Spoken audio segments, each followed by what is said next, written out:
Hi friends, నేను మీ రాణి మళ్ళీ మీ ముందుకు వచ్చేసాను. ఫ్రెండ్స్, నా ఛానల్ ఫస్ట్ టైం చూస్తున్న వారు ఎవరైనా ఉంటే ప్లీజ్ సబ్స్క్రైబ్ చేసుకోండి, ఆల్ బెల్ ఐకాన్ నొక్కండి. ఇక ఆ వీడియోలోకి విషయానికి వచ్చేద్దాం. అందరూ బాగున్నారా ఫ్రెండ్స్? బాగున్నారా? నేనైతే కొంచెం డిస్టర్బ్ లో ఉన్నాను అనమాట. సో మీతో షేర్ చేసుకుందాం అని చెప్పేసి మేము ముందుకు వచ్చేసాను ఫ్రెండ్స్. చిన్న డిస్టర్బెన్స్ అనమాట. సో లాస్ట్ టైం కూడా నేను మీకు ఈ విషయం గురించి ఒక వీడియో చేశాను అనమాట. ఆ వీడియోలో మీతో షేర్ చేసుకున్నాను నా బాధ ఏంటి అనేది. సో అదే ఇప్పుడు మా ముందుకు వచ్చేసింది. ఏంటి అంటారా ఫ్రెండ్స్? మా ఓనర్ ఇల్లు ఖాళీ చేయమంటున్నాడు మమ్మల్ని. చెప్పాను కదా లాస్ట్ టైం భూవరాహస్వామి కాడికి ఎందుకు వెళ్ళాం, సొంత ఇల్లు లేకపోతే ఎన్ని ఇబ్బందులు ఏంటి అనేది. ఇప్పుడు చూడండి, ఫేస్ చేస్తున్నాం. ఏంటి ఆయనకంటే సంథింగ్ రీజన్ ఏంటి అంటే, సో రెంట్ ఎక్కువ ఇవ్వమన్నా ఇస్తామన్నమాట. ఫస్ట్ ఏమో లేదు, మీరు రెంట్ ఎక్కువ ఇవ్వట్లేదు, అందరూ రెంట్ ఎక్కువ ఇస్తున్నారు, సో ఖాళీ చేయండి అని చెప్పాడు అనమాట. కొద్ది రోజులు అలా నడిచింది. ఇక ఇప్పుడు మా వారు వచ్చేసి సరే మీరు ఎంత అడిగినా అంత ఇస్తాము, రెంట్ ఉండనివ్వండి అంటే ఇప్పుడు రీజన్ ఏంటి? అలా ఏం కాదు, మాకు రెంట్ కాదు, మీరు ఎంత ఇచ్చినా ఉండొద్దు, నేను మీరు ఖాళీ చేస్తే నేను ఇందులోకి వస్తాను. ఆల్రెడీ ఆయనకు సొంత ఇల్లు ఉంది, ఇక్కడే మాకు దగ్గరలోనే ఉంది, నేను వస్తానంటాడు. ఏదేదో వేరే వేరే రీజన్స్ చెప్తూ ఉన్నాడు అనమాట. సరే ఇక ఎవరిష్టం వారిది. ఇప్పుడు ఆయన సొంత ఇల్లు, ఆయన రీజన్స్ ఏవో ఆయనకుంటే మనకి అవి అనవసరం కదా. బట్ నా ప్రాబ్లం ఏంటంటే, ఇప్పుడు మళ్ళీ ఇల్లు ఖాళీ చేయాలంటే మనకి ఇంత మంచి ఇల్లు అంటే ఇల్లు పాతదే కానీ నైబర్స్, ఇప్పుడు మేము ఈ ఇంట్లోకి వచ్చిన కాడి నుంచి ఒక చిన్న గొడవ లేదనమాట. నైబర్ ఇక్కడ చుట్టూ మా సొంత ఇల్లు అనమాట, మేము ఒక్కరమే రెంటర్స్, అందరూ కూడా సొంత ఇల్లు అనమాట. ఇంతవరకు కూడా ఒక చిన్న డిస్టర్బెన్స్, వాళ్ళ పిల్లలు అల్లరి చేస్తే మేము భరిస్తాం, మా పిల్లలు వెళ్ళి ఇబ్బందులు చేసిన అల్లరి చేసిన వాళ్ళు భరిస్తూ ఉంటారు. ఏ రోజు కూడా ఒక్క మాట వచ్చి మొక్కన అనుకున్నది లేదనమాట. అసలు ఎంత బాగుంటామంటే, ఒక ఇంట్లో ఒక ఫ్యామిలీలో ఉండే వాళ్ళు ఎంత బాగుంటారు అంత బాగుంటాం అనమాట.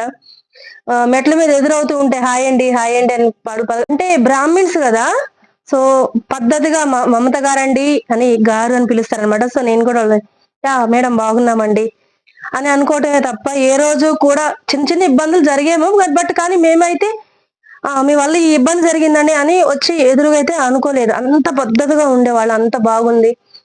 అసలు మా పిల్లలు కానీ వాళ్ళ పిల్లలు మేము ప్రేమగా చూసుకోవటం, మా పిల్లలు వాళ్ళని ప్రేమగా చూసుకోవటం చాలా చాలా బాగుందండి. సో ఇంతే మంచి ఇల్లు దొరుకుతుందని మళ్ళీ వెళ్ళిన చోట మనకు గ్యారంటీ ఉండదు కదా.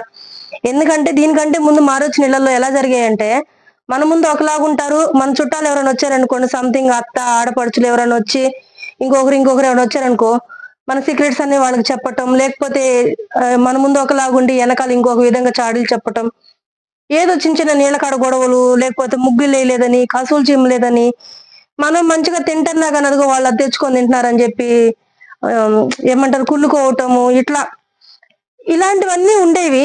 సో నాకు ఎందుకో ఈ ఇంట్లోకి వచ్చాక అసలు అవి ఏమీ లేవు. చాలా చాలా మంచి మనుషులు, అంటే అసలు ఒకరి గురించి ఒకరు డిస్టర్బ్ చేయకుండా పట్టించుకోకుండా ఉండేదంటే నాకు ఈ అపార్ట్మెంటేనమాట.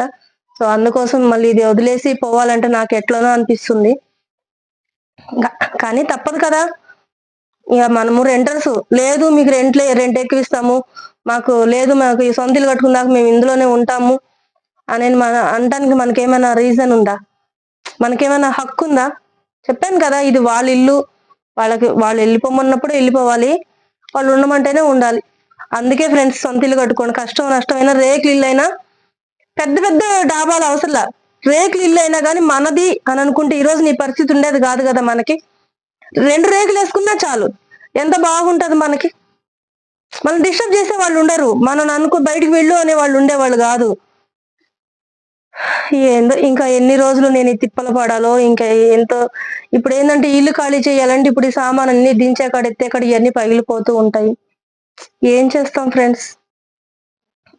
సర్లే కానీ, ఏంటమ్మా ఈ చీరలన్నీ నువ్వు మాకు చూపించడానికి వేసుకున్నావా, లేకపోతే వీడియో తీయడం కోసం మూలలోని చీరలన్నీ తెచ్చి ఇందులో వేసి ఏదో మడత పెడుతున్నట్టు నటించి మొత్తం టైం పాస్ చేస్తున్నావా అనుకుంటున్నారా? ఎవరన్నా పని కట్టుకొని లోపల ఎన్ని తీసుకొచ్చి ముందేసి మడత పెడతారా అండి? చెప్పండి, మరి దారుణంగా. అలా వీడియో కోసం అలా చేసే వాళ్ళు ఎవరైనా ఉంటారా చెప్పండి. కామెడీ, కొద్దిసేపు జోక్ చేశాను. సరే, అంటే బాధలో ఉన్నప్పుడు జోకులు వేసుకుంటూ ఉండాలి, మన మీద మనమే. ఇంకా అంటే బయటికి లేకపోతే ఆ బాధలోంచి బయటికి రాలేమన్నమాట. మీరేమంటారు ఫ్రెండ్స్? ఓకేనా? సరే కానీ మీకు ఇలాంటి సమస్యలు వస్తే మీరు ఎలా ఫేస్ చేసుకున్నారు? ఎలా ఇలాంటి ప్రాబ్లం నుంచి బయటకు వచ్చారు చెప్పండి? నాకు ఏదైనా సలహాలు ఇవ్వండి. ఏంటి సొంత ఇల్లు? కొంతమంది భూవరాహ స్వామిని పూజించి ఆయన మాటలు ఆ మంత్రం చదువుతూ ఉంటే సొంత ఇల్లు తొందరగా ఏర్పడుతుందని కొంతమంది చెప్పారు. మణిదీప వర్ణన అనేది కూడా కొంతమంది డైలీ 9 సార్లు వింటూ మణిదీప వర్ణన మంత్రాలను జపిస్తూ ఉంటే కూడా సొంత ఇల్లు ఏర్పాటు అవుతుందని చెప్పారు కొంతమంది. సో మీరేం సలహాలు ఇస్తారు? ఒకవేళ మీ ఓనర్స్ తోటి మీరు కూడా ఇలాంటి పడితే మీరు ఎలాగైనా ఫేస్ చేశారు? ఏమైనా సలహాలు ఉంటే ఇవ్వండి ఫ్రెండ్స్. ఓకేనా? Bye bye.